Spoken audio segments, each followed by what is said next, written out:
should I have like a New Zealand code ready? Welcome to Media Path. I'm Fritz Holden. And I'm Louise Palanker. We're happy to be back in the studio after a couple of weeks off. One of us explored, hiked through, communed with the lovely folks in one of the world's most spectacular countries, Ireland. The other cruised to Ensenada, Mexico, and got reprimanded for allowing his 8 and 11-year-old grandchildren to get henna tattoos. You'll hear about one trip and no further will be mentioned about the other trip. We're coming back with a bang, too. Our guest is actor Veronica Cartwright. She's known for spectacular performances in science fiction and horror movies. She's gotten 3 Primetime Emmy nominations. She's got a packed resume, and soon will appear in a new Tubi film and a streaming series with Ted Danson. We'll tell you all about it. We're looking forward to diving in with Veronica Cartwright. Weezy, welcome back. What do you have for us? So I have been traveling with my family over the past few weeks, which included a walking tour through the south of Ireland, including counties Cork and Killarney. I like to select a book to broaden my understanding of where I am going. Ireland is special because it's so rich with poets and writers and song and folklore. British tyranny and the potato famine spread Irish people throughout America, and out of hardship comes creative beauty. The Irish spirit has spilled into literature for centuries, and so there are a great many books from which to choose. We've all probably read more than a few. I recommend Angela's Ashes, a tenderly tragic account of Frank McCourt's impoverished Irish childhood, and Say Nothing by Patrick Radden Keefe, which wrenchingly details the personal agony of the Troubles in Northern Ireland, 30 years of sectarian brutality. For this trip, I wanted to learn more Irish history, and so I selected a book called Ireland, a novel by Frank Delaney. This book came out in 2009, and it's a New York Times bestseller. There should tend to be a lot of pressure on the author of a story about a storyteller. Frank Delaney does not disappoint. I was enthralled by his colorfully and carefully crafted tale of one boy's encounter and subsequent fascination with a traveling storyteller who enters his home, spending a few nights and spinning fantastical yarns by firelight as fellow villagers gather. Young Ronan is 9 years old when the storyteller visits and then vanishes. Ronan's life purpose quickly becomes learning the stories that compose Ireland's history, uncovering his family's mysterious secrets and re-finding the elusive and intriguing storyteller. Frank Delaney's novel ticks back and forth between the stories of Ireland told throughout the book by the storyteller and by the folks Ronan encounters along his path to find him, and the story of Ronan, his family, and his journey, building to a touching conclusion that will wrap you lovingly in its arms. We did a walking tour through southern Ireland with a company called Backroads, which takes you to marvelous points and corners you would not find on your own. I repeatedly found myself walking past city names and signposts sprinkled throughout the book, and it was a real treat. Ireland, a novel, is by Frank Delaney. I was so jealous. I told you that's a bucket list trip of mine. I want to get to Ireland before I'm too old to walk with a walking stick through the shires and all this stuff, and I can't wait to go there. And the people I hear are just as full of warmth and twinkles as you can imagine. The people are magical. They have a sensibility of just giving each other the business hardcore with a lot of love and then slinging it back and forth. And in that dialect and in that Irish lyrical accent, it's just a joy to hear. And can't wait to go. Yeah. Sounded great, Weeze. Good for you. Everybody I met. We had this tour guide named Mike Murphy. Well, and no. I thought, aren't half the people in this country named Mike Murphy? Yeah. But this is the best Mike Murphy that you'll ever meet. He was just absolutely a delight. He did this thing where, like, anytime we'd pass people on the road, he'd stop them and he'd say, you know, it's a custom in our country to ask you to sing a song from your land. And the people would burst into song. They would be like, oh, I guess we're not getting past this. So they would just burst into song. Lang zal ze leven, lang zal ze leven, lang zal ze leven in de gloria, in de gloria, in de gloria. Hiep de beep, And then on Mike's last day, we all got off the bus and sang him, This Land Is Your Land. This land is your land, this land is my land, from California to the New York Island, from the Redwood Forest to the Gulf Stream waters. This land was made for you and me. Oh, man. Oh, yeah. Sounds awesome. Not a dry eye. Good for you. Yeah. Well, my choice this week is a biopic about Amy Winehouse called Back to Black. Still in theaters, also on on-demand video. Now you pay like $45 and you get to watch it once on demand. Okay. I love her because she sort of represented a rebirth of 60s R&B music in her music. This film is about a slice of her life when she fell desperately in love with Blake Fielder Civil, and it turned out to be a toxic codependency. He was an addict and a BS artist, and the motivation for her final album called Back to Black. It follows her rise to fame, her pain and personal struggles, followed by her early death at 27 from alcohol poisoning. 27 is the dark age of departure in rock and roll, it seems, for Hendrix and Jim Morrison and Janis Joplin. Their lead role was played by Marissa Abela, and she does all the singing very well. And I know, Wheezy, you're the same way too. Bad imitation singing in a biopic when they're trying to fake their way through it can be gut-wrenching. This woman, however, was dead on. The miracle is she wasn't even a singer before this role. What? Amy's voice was so specific and soulful and different, but Marissa got a voice coach, and that voice coach did her job. Marissa says she was drawn to the role because of the essence of Amy's creativity, her raw authenticity, her boldness, and her artistry. It's a beautiful and a very melancholy movie. If you're a fan, you will love it. You'll hear her hits like Rehab. You'll hear the title track Back to Black. I saw it with my daughter, who's a huge Amy fan and has drilled down in her life. And she says that Marissa was mind-blowingly authentic in the singing. Her only criticism was that she went too light on Amy's relationship with her father. Apparently her relationship with his dad was fraught. Now, if you're an Amy Winehouse fan, here's a little bonus suggestion for you. The album Back to Black was produced by famed record producer Mark Ronson. Mark produced Uptown Funk, that famous hit by Bruno Mars. He has Mark does, a brilliant behind-the-scenes music documentary series on Apple TV called Watch the Sound with Mark Ronson. It's 6 episodes, each one dealing with a separate aspect of current music, like auto-tune and synthesizers and reverb and distortion. In the 3rd episode of the series, he talks about producing that album and working with Amy. So if you like her, you'll find this really, really interesting. I had a great time with this. Yes, I watch the Mark Ronson. It's if you love music and you want to know how great records are made and produced. He hears it before he creates it, which is just a genius. And he's very low key but funny, and I just loved. He has a very smooth delivery. You know, he's Meryl Streep's son-in-law. Oh my gosh, Yeah, that must he's be married a lot of pressure at Thanksgiving. Yeah. Oh my God. Right. When they play charades, who wins that game? All right. Now we have just an awesome guest. We're so happy to have her here. Veronica Cartwright has appeared in some of the most iconic films ever to launch you out of your seat in a movie theater. Alien, Invasion of the Body Snatchers, The Witches of Eastwick. She's gotten 3 Primetime Emmy nominations, 1 for a guest role in ER, and 2 for The X-Files. She also appeared on some of the television shows that started it all for us boomers, and started TV in general, like Leave It to Beaver and Route 66 and Mod Squad. She's the older sister of Angela Cartwright, a very popular child actor. Angela was seen on My 3 Sons and was Penny in Lost. She was on A Make Room for Daddy. Oh, Make Room for Daddy. Well, they were all about I a mean, dad probably every child actor was eventually on My 3 Sons, though, right, Veronica? I believe so. Yeah. I wasn't, though. And I never was. Angela played Penny in Lost in Space, and Bill Mooney is a friend of the show.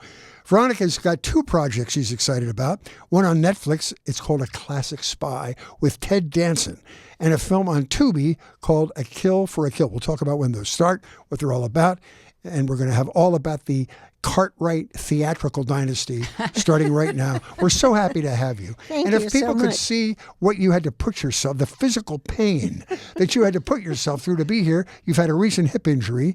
There's 5,000 steps. There are more steps coming up to this house than there are at the Lincoln Memorial, but we got her up the stairs, and we thank you for being here. Thank you. At least they were shallow steps. No, that's true. That's true. And Dina said there were 10. So Oh my God! That's the only way we Dina. get guests up here. What a bait and switch! So you and your sister were born in Bristol, England? I was born in Bristol. Right. Angela was born in Cheshire. And you came to the U.S. when you were very young. Well, I was 4.5, I guess, when I came here. And you came to L.A. and you were essentially raised in Los Angeles, correct? Yes. How did that all transpire? Why did your family come to the United States? Well, they were trying to build a house, and it seemed like supplies were just too short after the war. You just couldn't build a house. And so my dad didn't want to go to Australia.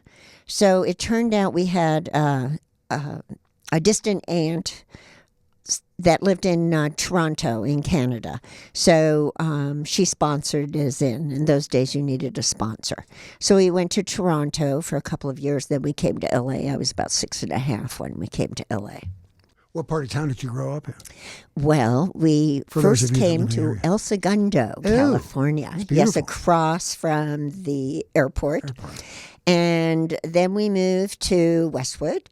And we were in North Hollywood for some time, and then we were in Toluca Lake, right around the corner. Were you the first sibling to get a job in acting? Actually, no. I mean, it was the weirdest thing. When we arrived, my mother knew nobody, and we didn't have a telephone. And my mother asked the landlady, how do you meet people? And she says, well, why don't you talk to, your girls are cute. Why don't you talk to Mrs. Robinson down the hall?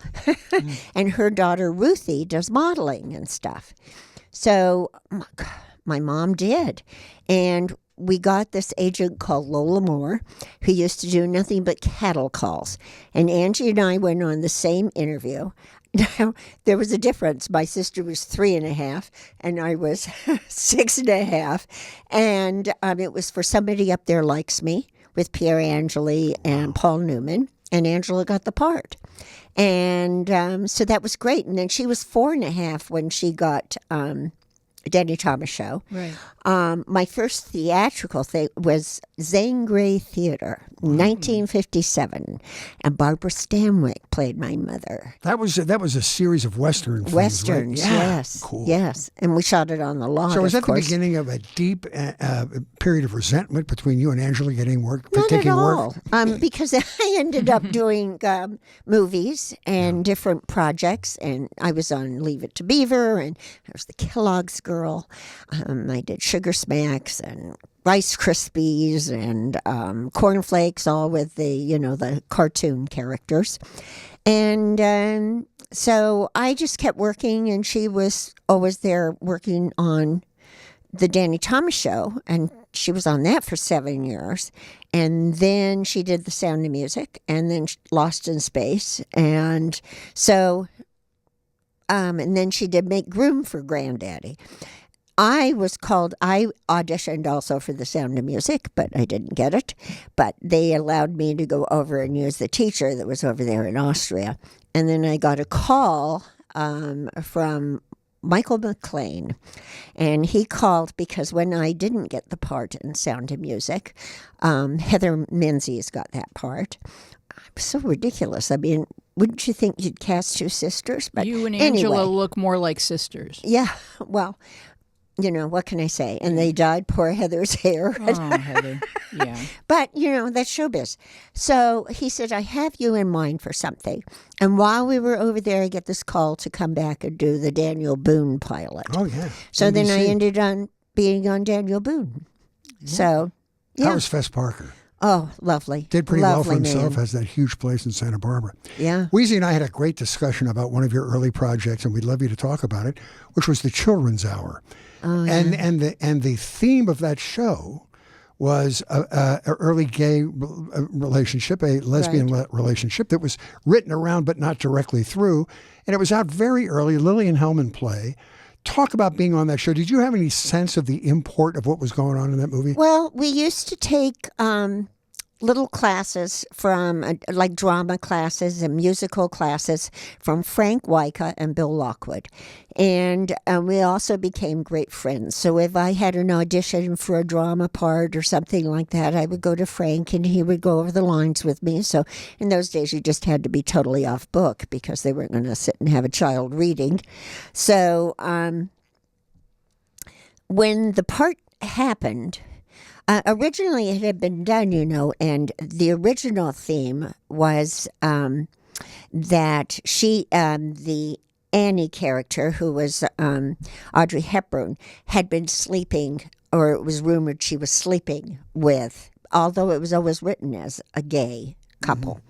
So my mom, a lot of people pulled their kids out of it when they realized what was going on. Which is pretty much what happens in the plot. Yes. So that's interesting Yes. that those fears were... And I auditioned for several different parts. I auditioned for Rosalie, but I also auditioned for Mary. Oh, Mary. And I think what got me the part was during the audition, these are the days when they shot in black and white. Yeah. And so he shot a gun off in the middle of the scene. And it was with a rather famous actress. I can't quite, I don't know if it was Hutchison. I can't remember her first name. But anyway, she was quite famous. But he shot a gun off in the middle of the scene to see what your reaction was. And I thought, I didn't know this was set during the war. This is what I'm running through my head. I thought, oh, bombs must be going down. Oh, well, and I just kept going on. And I think that's what got me the part. I mean, because a lot of kids freaked out when they heard the gun or whatever. I just compensated in my head that How old were you at the time? I was 11, and I made this whole scenario go on in my head. So when I got the part, and these other people were sort of backing out, my mother said to me, this is just like Frank and Bill, only it's two women. Oh. So I had grown up with Frank and Bill. We went to lunch with them. It didn't seem weird. So what was amazing about doing the scene was I really was telling a lie. I was forced into telling a lie that I saw them, kissing. You were because blackmailed. I was blackmailed Yeah. because I was a kleptomaniac. I mean, So- did the director or the producers, anybody sort of describe and gently nurse you through this text? And No, we read the Just script. do your lines and that's it. And we read the script, and what was so fascinating was a lot of the people that were in the original, like Miriam Hopkins, who is now the aunt, was one of the teachers. Oh. And Faye Bainter was the aunt in the original. And so it was like making this sort of progress, which then I wanted to do it. I mean, Shirley MacLaine became sort of like, I just adored her. I mean, she was sort of my reason for why I kept doing stuff, because she was so nice to me and she was just great. Give us an example of her being sort of Well- mentoring you. All right, so first off, we weren't supposed to be around Shirley because she used bad language. But I was in a chair waiting for my wardrobe stuff. And she was on like this sort of raised platform. And she was wearing this sort of tweed outfit. And then she was asked to turn and stuff so that they could see what it all looked like. But she did nothing but mess around with the crew, and everybody was killing themselves laughing. And I thought, wow, that is so cool to be that kind of a person that, And then when we did the scene, there'd be scenes where I had to cry a lot. She says, honey, your face is in a pillow. Just don't waste it. Don't waste it. Wait until it's your close-up. And then when, of course, I had the big breakdown scene, what William Wyler did, and I left the stage going, I hate that man, was we did the scene, and then he says, all right, let's do it again. Let's build up. And then so we did it again, and you automatically started building. And he says, okay, now we're going to shoot it. So you sort of stepped it up a level. And then he turns to the cameraman and he said, now shoot it. At which point some trigger went in my head, and I just flipped. I mean, I just became this... I don't know. But when I finished, Hedda Hopper happened to be on the set that day, wrote a huge big article about me, 2 pages in Newsweek magazine, which was unbelievable. And Shirley came over and said, you were wonderful, honey, and get her a dressing room. She needs to settle down. And I was like hyperventilating. And my mother was 8.5 months pregnant. And they said if she had seen me, she would have had the baby right then and there. Goodness. So Wow. they put me in Faye Bainter's dressing room, and I calmed down. But, and it's so interesting because I was aware of the fact that I went into some other level. So the next time, I started realizing when I did the birds that you can't be imagining your dog or something crying, dying or something. You have to listen to the other person and watch what they're doing. And Jessica Tandy, she was dragging me around when those birds were coming down the chimney. I mean, I was just reacting off of what she was doing. I mean, so it was an incredible... How was Hitchcock experience for a young person? It was great. He was lovely to me. I was born in Bristol, as I said, and his favorite wine cellar was in Bristol. And God, my first interview, he had seen the children's hour and requested meeting me. So I went to his bungalow and on Universal Lot. And my mother had to take me, of course, because what was I, 12? And he starts telling me great wines that he had stored there. And, that's and I'm how you sitting relate there to a thinking, 12-year-old. well, this is so weird. Yeah. Wow. And then he just told me, he was just great to me. He never was intimidating. He would allow me to ask all sorts of questions, and it was just great. But you're blindfolded, and you're being attacked by birds. Mm-hmm. So is there any preparation that an actor can do for such a scenario? I was just blindfolded, and the thing hit me in the back of the head, so I just went with it. Oh, look, you're showing it. Oh, that's cool. See, this is not a good party.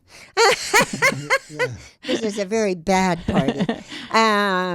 But, the bird had its feet tied together, and it was on a string, and its beak was bound. So, of course, it broke the string and went off out into the bay, and we had to stop shooting because they had to go out and get the bird. Otherwise, it would have died. Yeah, he's a star of the movie. You when you were talking about William Wyler and how he manipulated your emotions, is it a different time now? Would they even allow that to occur on a set, or a child's parents and the child have to sign off on the fact that this is play? Because right now it seems like it would be a tough time to manipulate a child that way. Well, my mother was always very good about making sure I had a teacher on the set. So, but I would think so. I would think that they would have more control over that. But who knows? I mean, I used to be on the board at SAG for kids, but my mother always made sure, even when I did something in Mexico, she said, well, she's not doing it unless she can have a teacher. So Mary Nitty was my teacher and went to Mexico with me. Now, there is not a lot of overt sex or violence in Leave It to Beaver when you're not on. When you're not on, because you have both kissed Beaver and given him a black eye. Yes, that's true. I gave him. Yes, I did. So a lot of extremes. Yes, and then years later, when they did Still the Beaver, they had me come back, and they showed back the old show. They interspersed it in there, but I was a dominatrix real estate owner then. Oh, really? So they got everything in there. So, but I mean, your home life was Fred Rutherford, Lumpy Rutherford. So there's some trauma there. Yes, there was trauma, and then I had a pet rat. Remember, there was That's right. But I think that was a different character's name. I think I played a couple of characters on Leave It to Beaver. So how until was it they to settled be on Rosalie? Yeah. So how was it to be on that set with those cute boys and a lot of kids? Well, I thought that Tony Dow was just the cutest. I mean, I thought he was so hot. Oh, I was 9, but he was very hot. Agreed. And he was a friend. I mean, it's so sad that he just passed recently. So, Well, we had him on. We had Lunchbox Down. Tony Dow on a couple of months before he passed, and we had Beaver on. And Beaver's talking about how, because you're at an age, and you said you don't like to read this stuff off the page.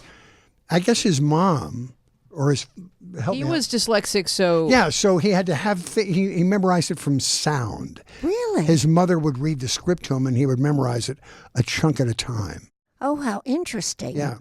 Were you able to read your stuff and memorize it that way? Yeah, I was able to. And then in my younger days, as I said, I used to go with Frank Wyka, and he used to run over the lines with me. I remember distinctly going for the children's hour, and because I read for so many different parts on that until they decided what part I was going to get. So he would always run over the lines with me. What was the very first thing you did on television? Well, as far as I know, it was that Zingray Theater, 1957. I did a lot of modeling things, and then there were the commercials, but that was I still have that script. My mother saved everything. God bless her. So you and your sister probably were good compadres for one another in coming up in this weird adult industry of show business. So it probably helped to have somebody who you could commiserate with. Yeah. I mean, we were always great friends. Was it a good personality fit that she was on a 2 series where she was going to the same place every day, and you were the one who was more on at a different place every day? Was that a good personality fit? Well, my dad used to take, like for the children's hour, because of the subject matter, my dad went on a hiatus at his work. He used to work at Rocketdyne. And so he went on hiatus while I did that show. And sure my aunt... he wanted to be around Audrey Hepburn, right? Oh, that was probably it. It surely might have been a little tough for him. Go ahead. And then they always made sure that I had somebody that I knew with me. I mean, we used to take tap dancing and stuff like that. So that gentleman's mother used to go with me on occasion. And my aunt used to go with me on other occasions because my mom was always with my sister. Okay. And until they went on hiatus, if they were on hiatus, then my mom would go. But but there was always somebody there that, watched after me and stuff. So, yeah. And then as you were growing up, you decided, I like this, I'm going to continue in acting. Yeah, it was weird because when I was doing Daniel Boone, I was 17 and my contract wasn't picked up. And we couldn't understand why. My agent called and said, well, I don't understand what's happening. Well, it turned out that Pat Blair, who played the mother, said she wouldn't sign her contract if I came back because they were giving me love interests. Oh, they was a gave threat? me Fabian and Robert Logan and all of these people. So it was a jealousy factor. It was a jealousy factor. Wow. But the thing was, I was 17, so I couldn't get anything. I had to have a teacher with me or a parent. She got to make out with Fess Parker. What's the problem? Well, I know. Yeah. I didn't. But what can I say? But it was very weird. I mean, I'm still in touch. I stay good friends with Darby Hinton, who played, what's his name, Israel. Did they just say, well, we're sending her off to college? Yeah, that's sort of what they said. They never said where I went. But in real life, Jemima Boone did go off to college. She did? Yes, she did. And she came back and she was with him till the day he died. Oh, wow. Yeah. That was one of the only television shows my parents would let me watch. They let you watch Daniel? Yeah. Right. Well, do you remember me having love interests? I had remember my first you being kiss a love interest of with mine. It was Fabian. unrequited love. You were Fritz's... And I didn't know where to write to. So, Well, you meet at last. yeah. At long last. We meet at last, yes. But you have found this niche. On your IMDb page, it says, she often plays roles where she is prone to frantic and hysterical fits. Oh, What was the really? first time you did that and realized this is going to be your forte? In the children's hour. I certainly didn't pick right, that. the fitness, that's correct. I forgot the children's hour. And the what? Oh, well, that children's hour. And then the birds, of course, I was quite hysterical. And then, we have to have Alien. Oh, but first was Invasion of the Body Snatchers. Yeah, so let's And, go. all right, sorry. Okay, so Invasion of the Body. How does one succumb to the snatching of one's body? And did you fall victim to this sad fate? Well, the thing was, I was the only wise one. I kept saying that we have to stay awake.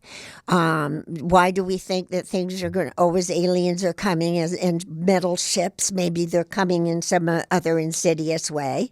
And that was those little plants that would take over and suck out the sort of emotions of the body. And you just ended up living in a gray mystery way. And then they would take your body. And then they would take your body and turn you into these sort of zombie people. Right. But But the thing was, I knew something was going on. And all the way through it, I am trying to explain to them that they have to stay awake. We have to protect each other. So at the end of the movie, when Donald comes, I thought, that's why I tentatively go to him. Also, Phil Kaufman told me one thing, and he told Donald another thing. I thought he was on my side, but so I approach him tentatively, going, Matthew, and he doesn't react. So I think he's one of me, and then all of a sudden he does that, and yes. And All right, so so- I literally went into hysterics.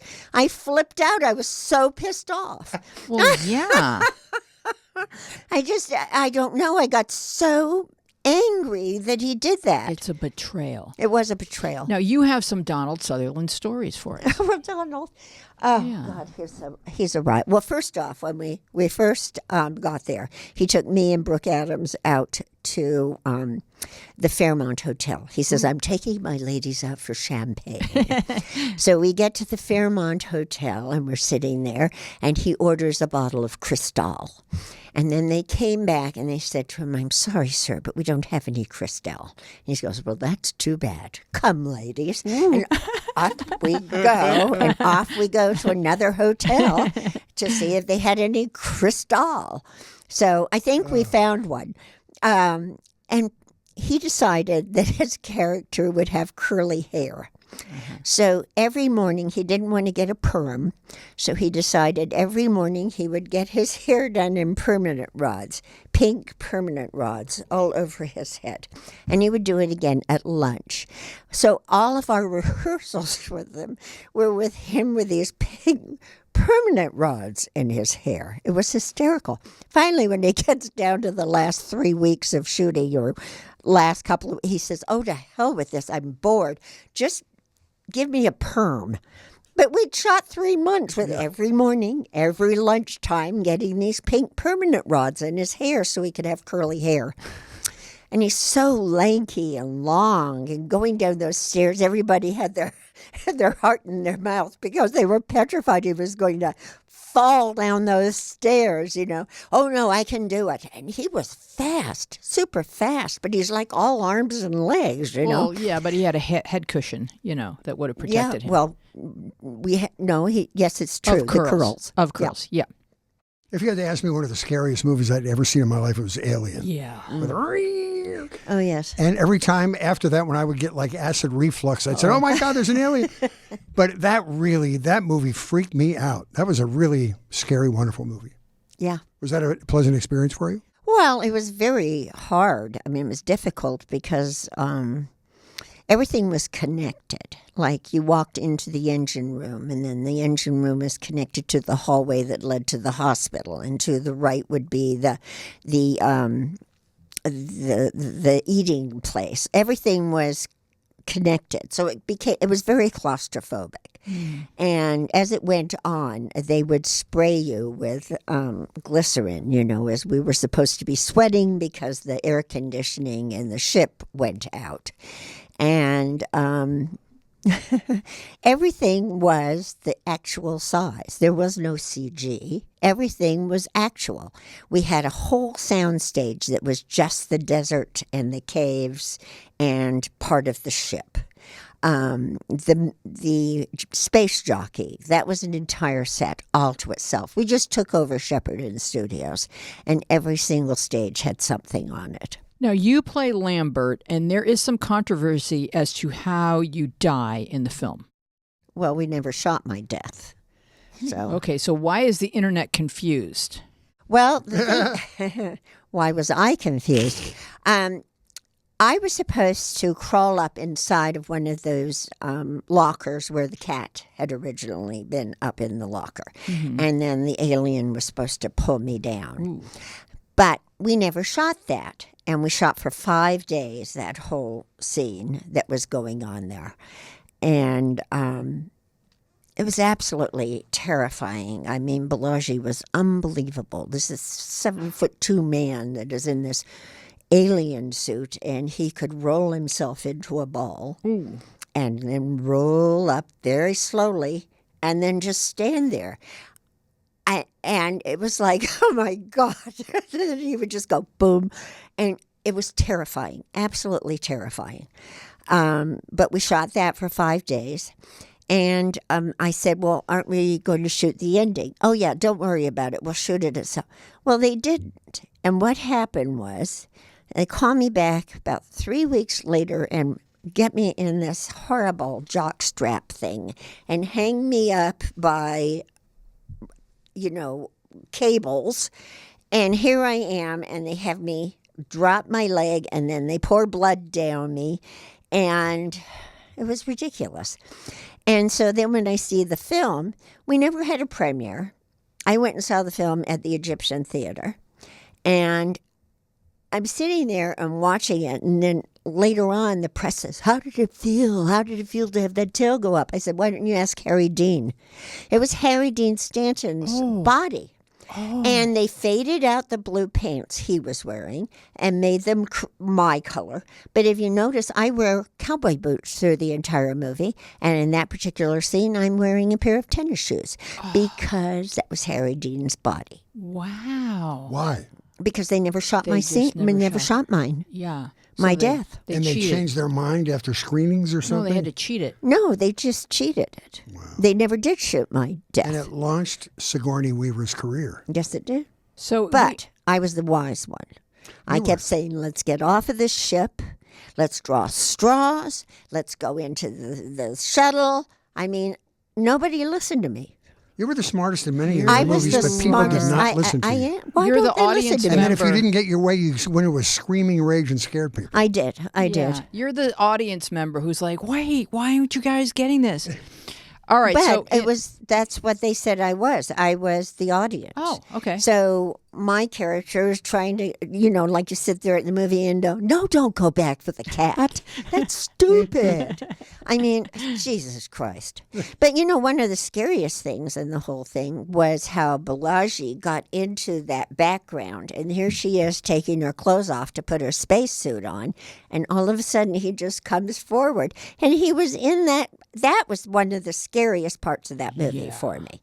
I mean, because he was all wound up in there. And it was not a shot that was cut or anything. He just comes moving forward. He was unbelievable, this man. He was great. So we had tennis. Oh, sorry. No, go ahead. Continue. Tennis shoes the size. I mean, they were huge. So he'd be sitting around with his head off, his alien suit off, the gloves off, which were the hands, and these enormous tennis shoes on his feet. Sometimes blue, sometimes white, and it was, God bless Tom Skerritt, because there was no place for him to sit. So he suggested they make a swing for him so that he could at least sit down. And they did. They built this giant swing for him so he could put the tail over and sit down. Oh, because he was working his alien ass off. Yeah, he was working his alien ass off. So in the Witches of Eastwick, you play Felicia. Mm-hmm. And how did you go about preparing to convincingly vomit cherry pits? Well, again, I was the only one who was telling the truth. The devil was after me. I mean, nobody believed me, but I knew he was the devil. Mm-hmm. So he had to do things to destroy me. Mm-hmm. So first he has me fly down a flight of stairs and break my leg. And then he does all these things, so that, and then the cherries, that was another 5 days of doing that. But the last thing of it, I mean, we did all the stuff, tickle, tickle, tickle, and all of that weird stuff in the beginning of the whole thing. And he's inside me, Clyde, which the poor sound man practically had heart failure because I just decided that, well, of course he's inside me. And here's the Boone man standing there. I thought his eyes were going to pop out of his head. But it was so funny because years later, I work with his wife on something. And she says, my husband was the Boone man on Witches of Eastwick. I said, oh, he had an eyeful. She says, oh, yes, we talk about that a lot. I never recovered from that experience. That was a star-studded cast. Oh, amazing. Nobody better as the devil than Mr. Nicholson. Jack. I mean, when I read it, I thought to myself, who else could be the devil? Yeah. And Merill Street. And how was that experience? No, it wasn't Merill Street. Who was it? It was Cher and Susan Sarandon. That's right, I know. And Michelle Pfeiffer. And Jack, that I had worked with Jack before because I had done Going South. And he was the one who recommended me, apparently, for the part of Felicia. So I did not know any of this because in the book, she's really old. But he kept insisting that she's like the fourth witch. Okay. She is the witch that knows what's going on. And I'm trying to let the girls know, but nobody's listening to me. And so I was flown into Cambridge or Boston. Was it Boston or Cambridge? And did the test. And it was George Miller and Richard Jenkins who plays my husband in it. And they were who I was reading for and with. And so it was so weird. There are two scenes with the snowy egret scene and the vomit scene. So I said to them, well, how far would you like to see me go? Oh, we'd like to see it. I thought, well, okay, here goes. So I did it. I did retching. I did all of that stuff.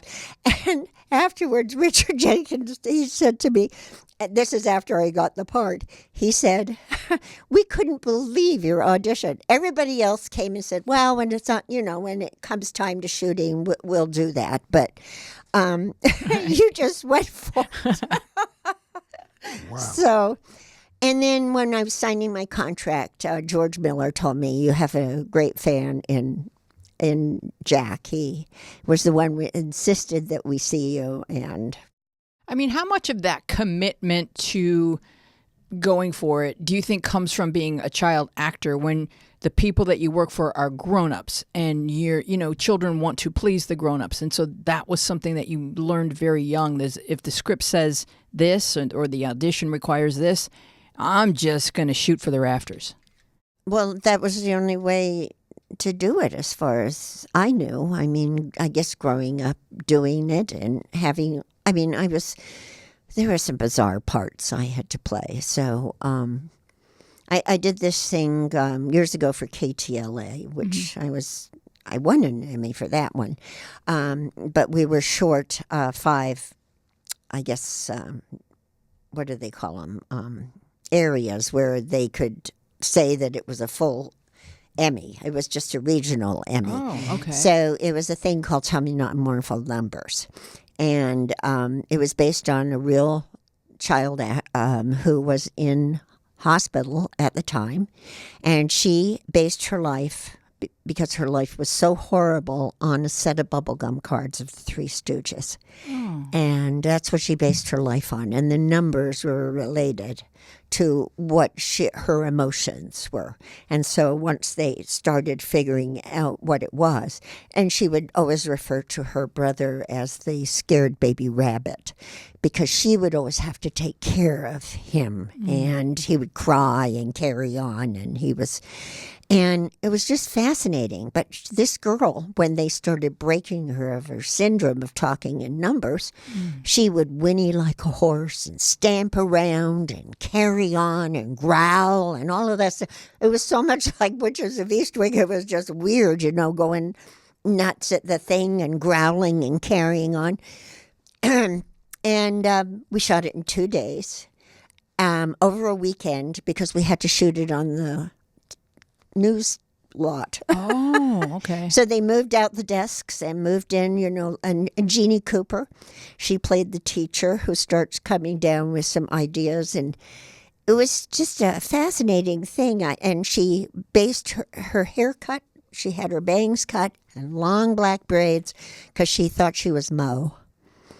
And so it was a fascinating thing. And all you could do was go all out doing that. Commit, yeah. And so it was such an interesting project. And I was, 15? I was 15 when I did that. That is phenomenal. So, yeah.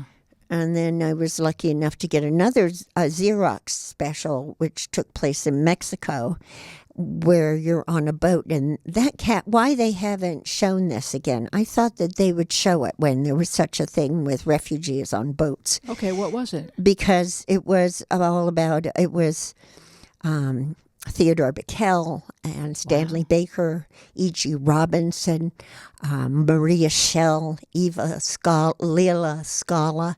It was this whole thing on this boat where a girl has grown up, literally sailing from port to port, and she has now become of age where all the men are looking at her taking a shower, but she doesn't think anything's wrong with it because that's, and people taking her down into the rooms. And Stanley Baker, who is a refugee from another boat and escapes and ends up on this boat, sees what's going on and says, you have to have somebody come and rescue her. What's the title of the film? Who Has Seen the Wind?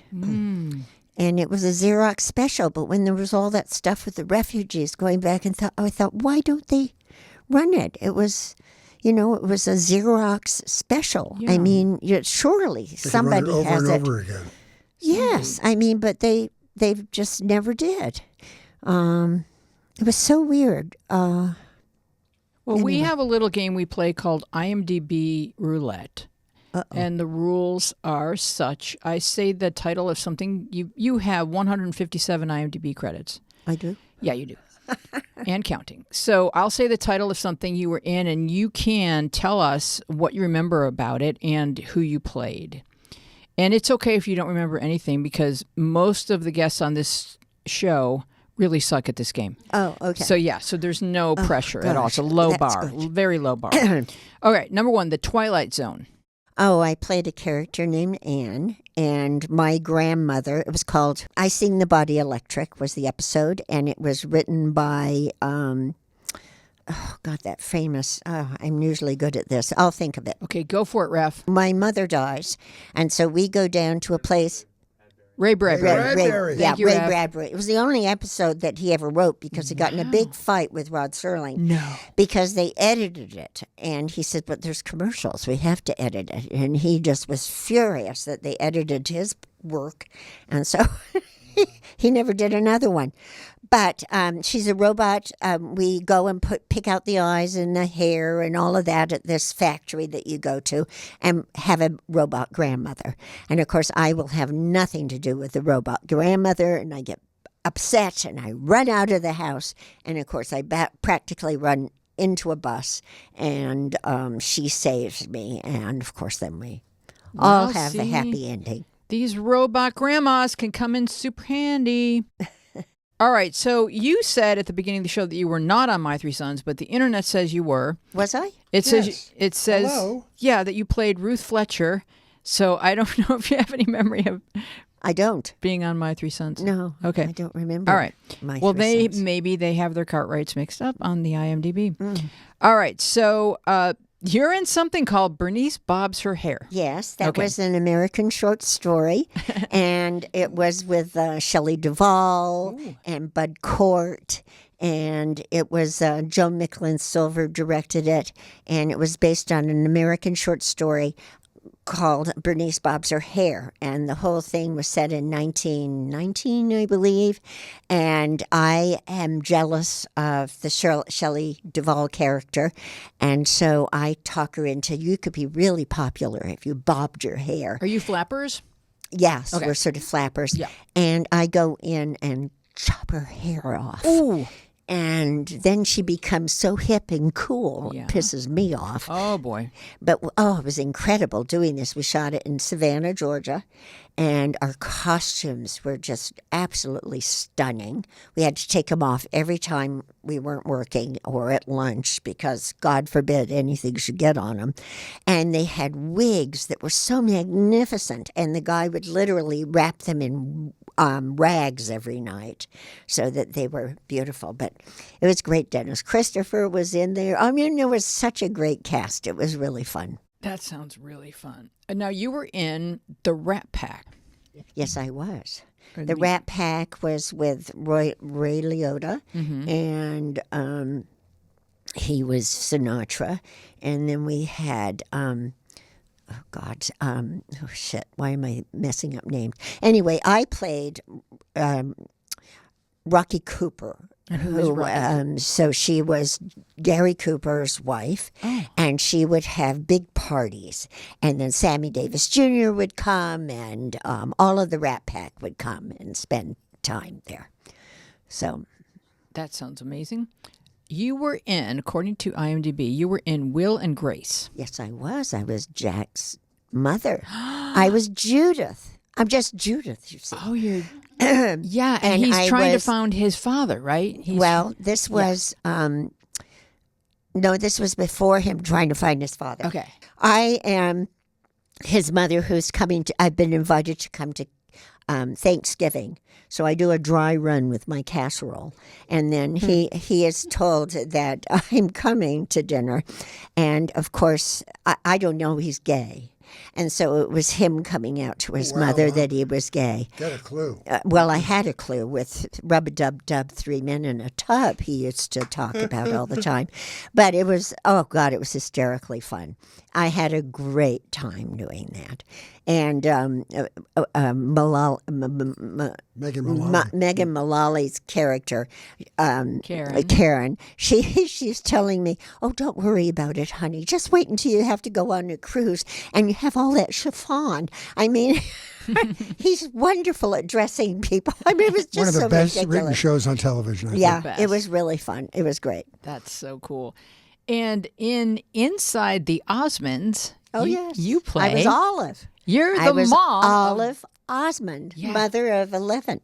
Was it mother of 11? Well, no, 8. let's see. We start with Tom. I was and mother Veryl. of 11 in Robert Kennedy in his times.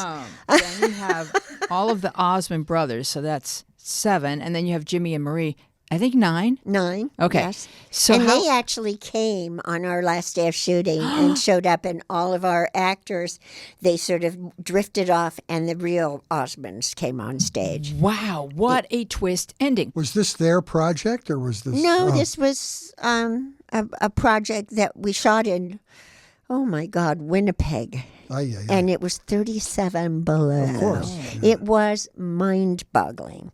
But we had to shoot things, in little dresses and shoes and pretend like we weren't freezing our asses off.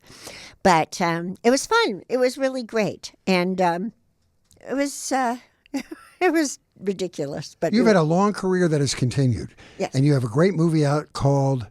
The one on Tubi is called it's not out yet. A Kill for a Kill. A Kill for a Kill. When's that come out? That should come out probably around November. I talked to him the other day, and he said it should be coming out pretty soon. So October, November. Give us a trailer. Let's see. Gosh, what is the trailer? It's a whole thing of people angry and carrying on, and I'm the mother of this girl who gets killed, and Jesus, what can I say? It was a lot of fun to shoot, and there's big scenes in galleries, galleries and stuff like that. I know I'm terrible at giving you a synopsis. I should have warned you ahead of time that we were going to talk about your movie. Well, it sounds a kill for a kill sounds like take a penny, leave a penny. Yes. Somebody gets killed, and then another person is accused of it, and there's a whole thing with my daughter who dies because she was killed, and another person is shot and takes the place, And then we also have a classic spy. Yes, a classic spy is a series that Ted Danson, Sally Struthers, John Getz are in. And what it is in an assisted living home, things are being stolen. And so because the detective agency that the guy goes to, she can't go in there because she's too young. Let me ask you, but you know who did it. Yeah, no one's listening. Nobody's listening. Nobody's listening. But it was based on The Mole Agent, which was a French documentary that came out a few years ago, which is just darling. You should rent it if you haven't seen it. It's just darling. And so then Ted Danson comes in as an infiltrator to spy on the assisted living people, and I'm one of the assisted living people. And it's 8 episodes. It's 8 episodes. Do you like that idea now that if you get a character, you're like a multi episode person. Yeah, it was really fun. I mean, I was supposed to, I auditioned for a different part, which went to Margaret Avery. So, I mean, I couldn't compete there. But they just loved me so much. They thought I was a comic relief and good energy. So they cast me. And so I only have a few lines, but in each episode, but they're quite good. When does that start? That's supposed to be November. All What's right. your favorite role that you've ever played? My favorite role. Well, I love doing a movie called Inserts with Richard Dreyfuss. I had not been working in a long time, so I packed up my bags, and being British, I decided I would move over to England and see what would happen. I got something the first week I was there, which was for TWA. This is how long ago it was. And it was taking my father, who we were estranged, taking him around London to all the hot spots, which they were going to show on their airplanes. And then I didn't work, and so I was getting frustrated. And then I got this interview for this movie, Inserts. And she's a porno queen junkie. And it was Bob Hoskins' first movie. Wow. And Richard Dreyfuss, and there were only 6 of Stephen Davies, and oh God, why am I having brain farts here? Actually, you're really remembering a ton. Yeah, you're doing great. Yeah. You've rattled off the cast in these various movies very quickly. It's pretty amazing. Well, I want to ask you one thing before we run out of time. Talk about meeting Quentin Tarantino. Oh God, how did you hear about this? Well, I have friends. He's got an ear to the ground. You know, he's a weatherman. He can.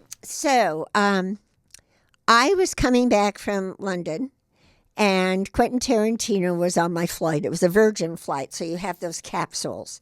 And he was on one side, and I was on the other. So my husband had done Macon County Line, a return to Macon County. And I had heard Quentin Tarantino talking. My husband was ill at the time. He had colon cancer, and then there was some complications. Your husband was Richard Compton. Yes, Richard Compton. And he had gone into remission, and then unfortunately he got a leak, which doctors didn't seem to think that was possible. But so I heard on NPR Quentin Tarantino talking about how he had done those movies, the Roadhouse movies, and insisted that everybody see Macon County Line and Return to Macon County because they're the epitome of grindhouse movies. So they were going to show those movies at his theater, the Arrow, I think it was, in Santa Monica. So I called Richard and I said, they're going to be showing Macon County Line. Call your agent, get your ass down there so that you can talk. Well, he did. He went down. Quentin wasn't there, but he went down and he got to talk about it. And about less than 3 months later, he passed. So when I saw Quentin there, I went over to him and I said, "Hi, I'm Veronica Cartwright. I know who you are." And he starts rattling, Invasion of the Body Snatchers, Alien, and he starts listing. I said, "Yeah, but that's not what I'm here to talk about. I want to thank you for what you did for my husband before he passed, because he got to go down and talk to it was the Royal. He got to go down to the Royal and he got to talk about Macon County Line, and it just sort of made his day, and I want to thank you for that." Oh, you were married to Richard Compton? And then he starts listing off No, all he's of like Richard's. a savant. He's I like know. you. He knows facts about every movie ever made. He's I unbelievable. mean, it's just mind-boggling. So I said, so I went to the bathroom and I came back to my seat. And then a couple hours later, I got up to go to the restroom again. And he is like this, perched on the back of his cubicle. When I come out of the bathroom, he says, "Talk to me. Talk to me." He's like a kid. He's so wonderful. So we stood and talked for 45 minutes, people going past me to go into the bathroom. But we talked for about 45 minutes. And I said, I would love to work with you one day. And I said, I just would like you to do for me what you did for John Travolta with his big fat white belly. And so I am. Anyway, I called my friend Angela, who did all the wardrobe for Django Unchained, and I said, I just met Quentin Tarantino one day. I told him I have to work for him. She says, oh, don't worry. You'll get a call probably at home one day. So I'm still waiting. But I hear he's doing another movie. Hello. And he says it's his last, his 10th and last. No, he's supposed to do another one. You know, he's married. He lives in Israel and just had another baby. I didn't know that. Yeah. They have phones? They Yeah, have come phones, on. yeah. So, anyway, I'm still waiting. Yeah, he'll call. I mean, it wasn't right for me in, Hollywood, that last movie he did. So, hopefully something. No, there should have been a part for you in that. Well, there Yeah. were no old people in it. You know, except for I Bruce Dern. because I live in Toluca Lake. Right. That was my brush with greatness, watching them redo Riverside Drive for that film, Once Upon a Time in Hollywood. Not a second of that footage made it into the movie. And they redid the storefronts to match the 60s sort of Art Deco flavor of that. Redid all those stores and all those bars and restaurants along there. Never used it. I thought, wow. That's an insane waste of... They could use it for the next movie starring Veronica Cartwright. Oh, yeah, there we go. There we have it. All Yes. right. So is there anything else we need to know about you or should know to find you online and to find everything that you've done online? You do have a website. I do. Yeah. Veronica-Cartwright.com. That's right. And Instagram is Viesland. Okay. And I'm on Facebook, but I don't know what it is. My sister does my Facebook. Your sister does your Facebook. God Okay. bless her. Well, here come your closing credits. Fritz and I have created a web hub to help you shop for gifts and save democracy in one fun stop. Giftofdemocracy.com is a directory pointing you towards candidates and causes committed to protecting and defending our democracy. You can simply donate or browse for fun, swaggy merch for the loved one on your shopping list. Fritz and I make no money here. Oh, look at Dina. She's modeling our new tote bag. Thank you, Vanna.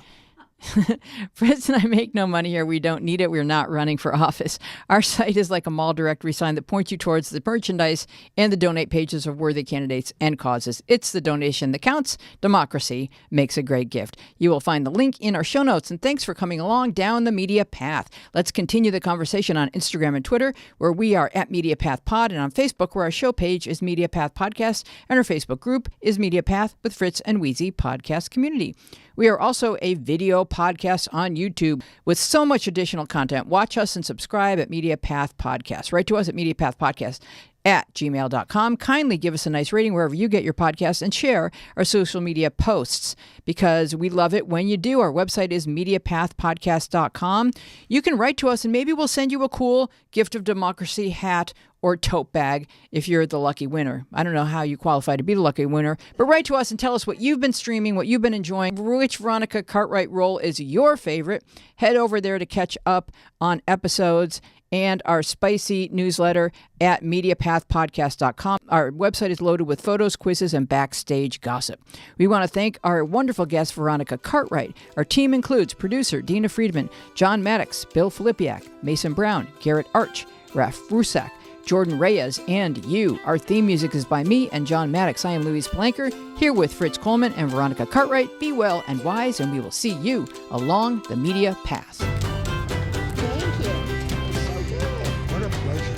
That was really fun. You have great stories. You're a great storyteller. You have a great memory. Yeah, you really do. That was fun. I thought you were going to pick some obscure things like Route 66 or something. I had that written down there, but Did you?